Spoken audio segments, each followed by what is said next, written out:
కదా, ఇలాంటి సందర్భం వచ్చినప్పుడు అనేక కారణాలను మనము అవి తీయొచ్చు. బట్ మేజర్ గా అవగాహన ఖచ్చితంగా కల్పించాలి. అవగాహన అనేదే ప్రధానంగా అవగాహన ఉంటే అవాయిడ్ చేయగలుగుతాం. అట్లీస్ట్ అతను ఒక స్లోగా వచ్చేవాడు ఆ పరిస్థితి ఉన్నప్పుడు.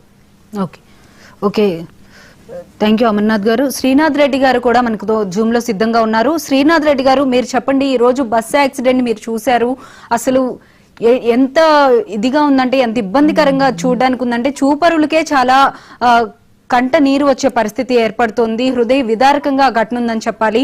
అయితే ఇప్పుడు అక్కడ చనిపోయిన పిల్లల్ని కోల్పోయిన తల్లిదండ్రులు ఉన్నారు, తల్లిదండ్రులను కోల్పోయిన పిల్లలు కూడా ఉన్నారు. వాళ్ళ పరిస్థితి ఏంటి? ఇప్పుడు ప్రతి గవర్నమెంట్ కూడా మేము 50,000 ఇస్తాము, మేము 2 లక్షలు ఇస్తాము, క్షతగాత్రులకు ఇస్తాము, చనిపోయిన వాళ్ళకి ఇస్తాము అని చెప్పి ప్రకటిస్తూ ఉంది. కానీ ఆ ప్రకటించిన డబ్బులతో వాళ్ళకి ఎంతవరకు వాళ్ళకి ఉపశమనం లభిస్తుందంటారు? పోయిన మనుషులు తిరిగి వచ్చే పరిస్థితి ఉంటుందా? అసలు ఎవరి నిర్లక్ష్యానికి వాళ్ళు నరకం అనుభవించాల్సిన పరిస్థితి ఏర్పడుతుంది అనుకోవాలి? చెప్పండి శ్రీనాథ్ రెడ్డి గారు. ఒక డ్రైవర్ నిర్లక్ష్య కారణంగా ఈ రోడ్డు ప్రమాదం ఘోరంగా జరిగింది.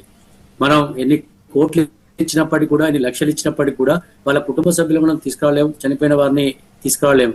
ఎందుకంటే కేవలం మనం ఏదో ఎన్ని ఇచ్చినా అన్ని ఇచ్చినా చెప్పుకోవడం తప్ప, ఎన్ని లక్షలు ఇచ్చినా ఆ పోయిన ప్రాణాన్ని మనం తీసుకురాలేము. ఆ తల్లిదండ్రుల యొక్క బాధ చూడటం, ఆ తల్లిదండ్రుల యొక్క గోస చూడటం, పెళ్లి కావాల్సిన అమ్మాయి కావచ్చు, చిన్నపిల్ల పాపం, ఎందుకంటే ఎంత ఉదారకరమైన విషయం, గుండెలు తరుకోబెట్టే విషయం అది. ఎందుకంటే ఆడ ఉండేటోళ్ళు చాలా మంది ఏడ్చినప్పుడు నాకు కూడా ఏడుపు వస్తుంది. ఎందుకంటే అంత ఘోర ప్రమాదం. ఎందుకంటే మనం చూస్తాను, నిత్యకృత్యం అయిపోయినాయి ప్రమాదాలు.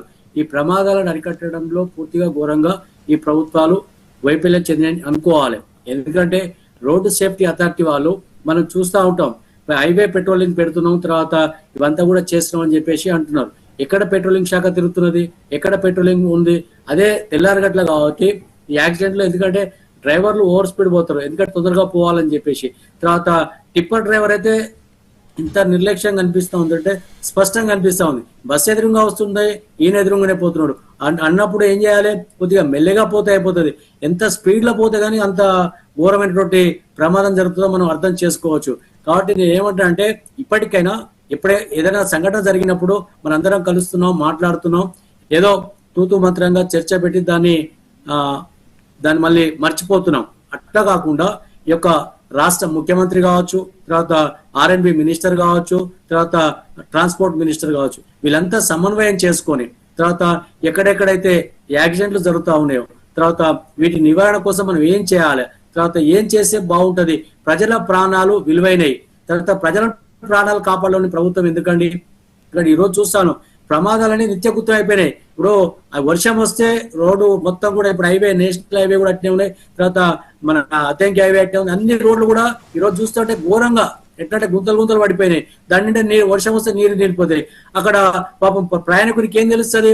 అక్కడ గుంతలు పడి చనిపోయేటువంటి, వాళ్ళంతా వాళ్ళే చనిపోయేటువంటి ప్రమాదాలు అనేకం ఉన్నాయి. అంటే నేను ఏమంటే, ఒకటే ఈ రాష్ట్రంలో తర్వాత ప్రమాదాలు ఎక్కువ జరుగుతూ ఉన్నాయి కాబట్టి, తర్వాత రోడ్డు సేఫ్టీ అధికారులు కావచ్చు, తర్వాత R&B శాఖ కావచ్చు, తర్వాత ఈ మన RTA శాఖ కావచ్చు, వీళ్ళందరూ కూడా ఒక సమన్వయం చేసుకొని ప్రజలను ఎడ్యుకేట్ చేయాల్సిన అవసరం ఉన్నది, ప్రజలను అవగాహన పరచాల్సిన అవసరం ఉన్నది. తర్వాత అదే విధంగా ఈ డ్రైవర్లకు కావచ్చు, డ్రైవర్లకు కూడా అవగాహన చేయాలి.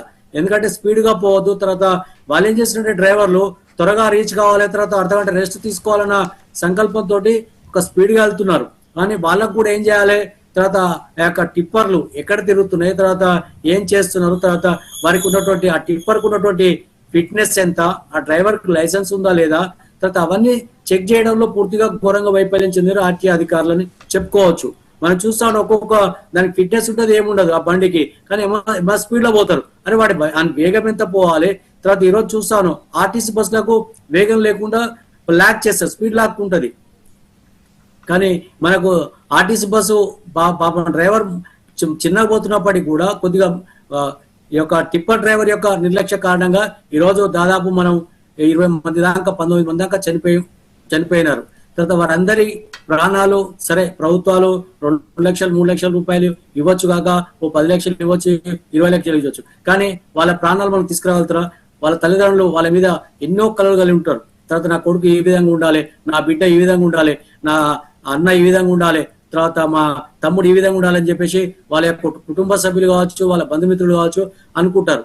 కానీ ఈ రోజు మనం చూస్తాం, అరే నిన్న మా కళ్ళ ముందల తిరుగులాడే, తర్వాత మా కళ్ళ ముందల ఆదివారం నాడు మా ఇంటి కాడ ఉండే, తర్వాత మేము అందరం బోధ తినిపిస్తేవి, తర్వాత అన్నం పెడితే వాళ్ళ పరిస్థితి అరే ఈ రకంగా అవుతుందా అని చెప్పేసి నమ్మలేని నిజంగా మారిపోతుంది ఈ యొక్క సంఘటన.